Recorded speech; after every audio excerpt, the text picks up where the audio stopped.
Welcome to SPC Insights with Dr. Bill, simplifying SPC and statistical analysis. We're going to take a look at in control but out of spec in this video. Suppose your process is consistent and predictable. You only have common causes of variation present. Life's good. But there is a problem. This process is also producing some out of specification product, even though it's in control. So what do you do in this situation? You're in statistical control, but some product is out of specifications. Maybe you can segregate the material into batches for rework or blending. Maybe you can adjust the process to compensate for the out of specification. Let's take a look.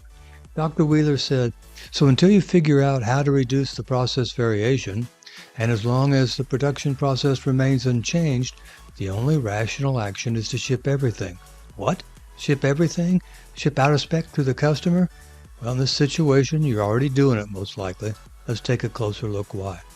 So in this video, what we're going to do is we're going to introduce our process, talk about the insights we get from the control charts on it and the process capability analysis, then address two options for out of spec, rework and blending, and process adjustments, then conclusions. So our process, let's assume we have a continuous process. It's sampled once per hour. We have data available for the last 100 hours. Specifications are 87 to 91 with a process aim of 89. And there's a link to that data if you want it in the description of the YouTube. So we're going to start with our next chart analysis where we're plotting the individual point over time. It's in statistical control.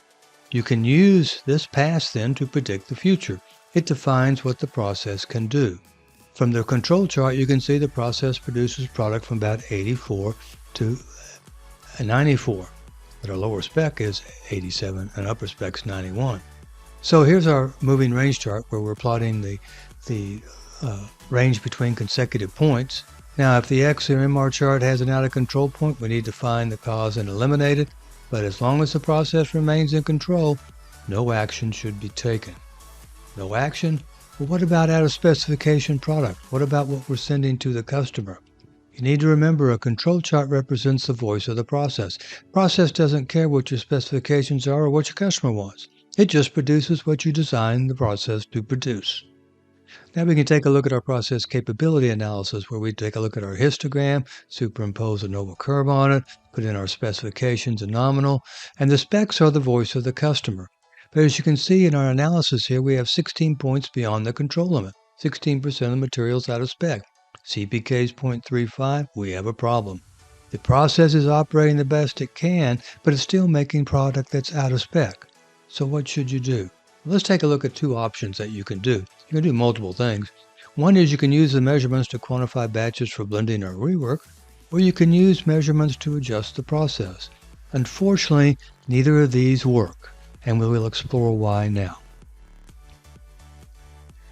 First, if you're going to use measurements to quantify batches, you have to define what a batch is. Let's say every hour is a production batch.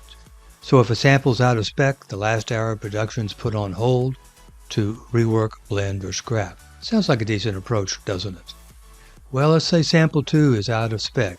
It's 86 and the lower spec limit's 87. So we put the last hour of production on hold. That assumes that the last hour is defined by the result of sample 2. Why do we believe this? It's not true. Look at the control chart, the X chart. It shows the variation at any given time within an hour can be 84 to 94. So let's adjust the process then to compensate for the out of spec.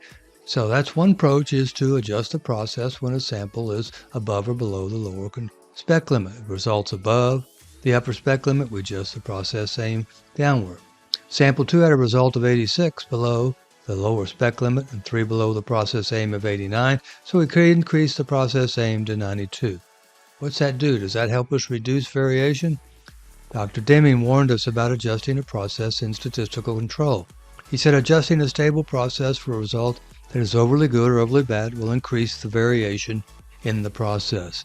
And here's the X chart now where we've done a simulation where we did that, adjusted the process when it was out of spec, and those are shown by the orange dots versus the blue dots. And it's easy to see the over controlling the process is hugely more variable. And he had a funnel experiment to explain that, which we have a link below. So key takeaway from this is adjustments to a process should only be made when there's a signal from a control chart. Otherwise, what you're going to do, you're going to increase variation and your cost.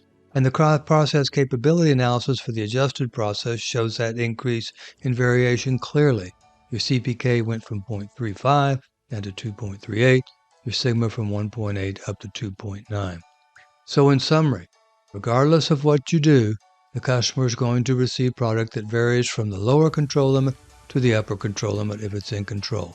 There's nothing you can do about that for the current process until you fundamentally change that process. Your focus should be on reducing the process variation versus focusing on the product which has already been made.